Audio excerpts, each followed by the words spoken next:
اللہ کے سامنے اپنی غلطی کو دہرائے کہ میرے اللہ مجھ سے ہوئی ہے. میں یہ نہیں کہتا کہ میں نے غلطی نہیں کی ہے، ہو گئی ہے، معاف کرنا. اللہ کے پیغمبر صلی اللہ علیہ وسلم کا ارشاد ہے کہ وہ جو اس نے غلطی کی اور غلطی کر کے معافی مانگی ہے، اس معافی مانگنے سے ایک تو اس کی غلطی مٹ گئی ہے، ایک کو اجر کا مستحق ہو گیا ہے. مزید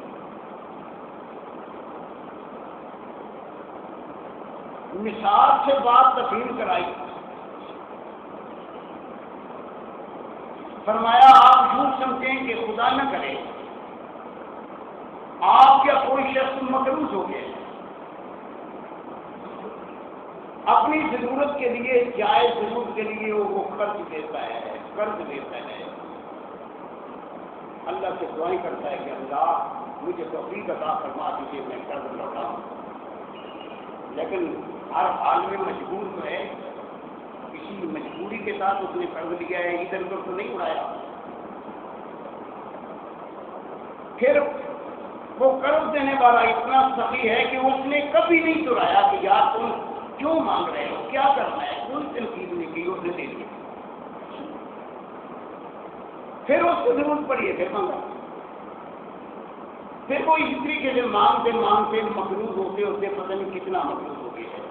لیکن قرض اس نے ناجائز طریقے سے نہیں لیا اور ناجائز سے قرض نہیں کیا. ایسے قرض دینے والے سے کئی قرض لے چکے ہیں. ایک وقت آتا ہے کہ قرض دینے والا اعلان کر دیتا ہے کہ جتنے لوگوں نے مجھ سے قرض لیا تھا میں نے سب کو معاف کر دیا.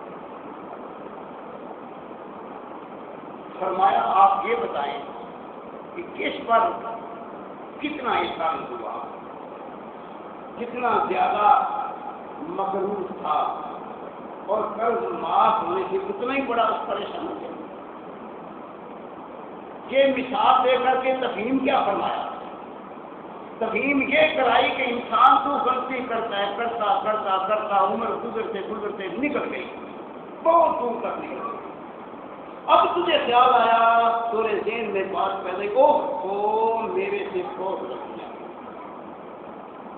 اتنی غلطیاں کرنے کے بعد جب تو اپنے رب کے سامنے ہاتھ پھیلائے گا سچے دل کے ساتھ کہ اللہ مجھ سے غلطیاں ہوئی، معاف فرما دے، اللہ تیرے سارے گناہ.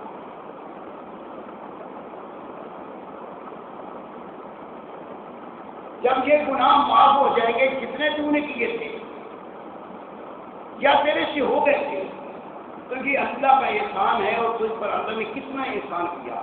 لیکن نتیجہ کس بات کا نکلا کہ تم نے اللہ سے سچے دل کے ساتھ معافی مانگی. ایک بات میں کہوں، جب ہم کوئی بات سنتے ہیں نا تو پہلی سنی باتیں ہم بھول جاتے ہیں.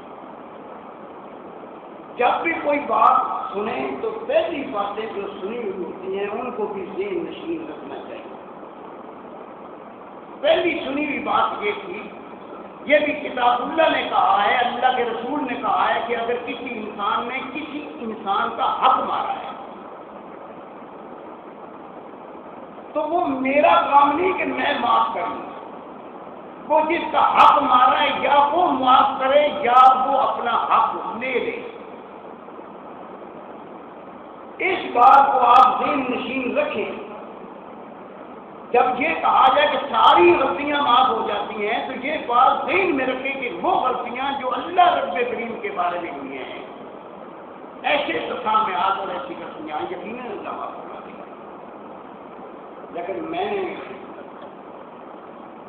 لے کے پتہ نہیں کس کس سے کھا لیا ہے اور اس کو دینے کے لیے تیار نہیں تو اللہ بھی نے معاف کر دیا. یہ بات سمجھ میں نہیں آتی. جب کوئی بات سنے تو پہلی باتیں جو سنی ہوئی ہیں ان کو ذہن نشین کریں. کتاب اللہ میں سب سے بڑی غلطی لوگ یہ کرتے ہیں کہ جب ایک بات سنتے ہیں باقی کتاب اللہ کی باتوں کو بھول جاتے ہیں. اور کتاب اللہ ایسی کتاب نہیں ہے کہ اس کی کوئی ہدایت بھی بھولا جائے. ساری ہدایات اپنے مقام پر وہ ہدایات ہوتی ہیں لیکن اپنے مقام پر.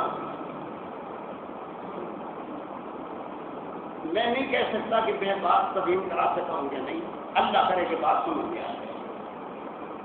اگر کسی انسان کا حق مارا ہے، کسی کے ساتھ کوئی زیادتی کی ہے، آپ کو پتہ ہے کہ یہ میرے سے غلطی ہوئی ہے، ابھی جس کا حق مارا ہے، جس سے غلطی کی ہے وہ زندہ ہے، یہ تو کوئی دیر ہی نہیں لگتی آپ تسلیم کرنے کے بعد یہ غلطی، یہ تیرا حق ہے، اپنا آپ لے لو جب آپ کر لو۔ لیکن ہم بہت زیادہ کریں گے نا، تو جب کوئی وفات پا جائے گا تو مرنے پر یہ اعلان کر دیں گے، یعنی کہ حق کوئی معاف کرا سکتے ہیں یہ کرنے جو ملنا ہے، جو مرنے والا اس کا اپنا حق تھا نہیں، ذمہ داری اس کی تھی، اپنی ذمہ داری کو پورا کرنا چاہیے تھا، اگر نہیں کر سکتا تو آخری مرنا چاہیے۔ یہ تفصیل میں نے اس لیے کی ہے، میں پھر بات کو دوہرا دوں کہ جب ایک بات ہم سنتے ہیں تو باقی ساری باتیں بھول جاتے ہیں اور ایک کو یاد رکھتے ہیں۔ جب کسی اور بات کی ضرورت پڑے گی تو اس کو یاد رکھیں گے، باقی سب کو بھول جائیں گے۔ لیکن کتاب اللہ کی ہدایات ایسی ہدایات نہیں ہیں کہ ایک ہدایت آپ کے سامنے بیان کی جائے تو باقی ہدایات کو آپ بھول جائیں۔ ہر ہدایت کا اپنا مقام ہے، ہر چیز کا اپنا مقام ہے اور اس مقام پر اس کو رکھنا چاہیے۔ فرمایا تیرے رب کا فیصلہ ہے، آپ میری طرف دیکھ رہے ہیں، میں آپ کی طرف دیکھ رہا ہوں، فیصلہ اس کو کہتے ہیں جس میں رد و بدل ممکن نہ ہو۔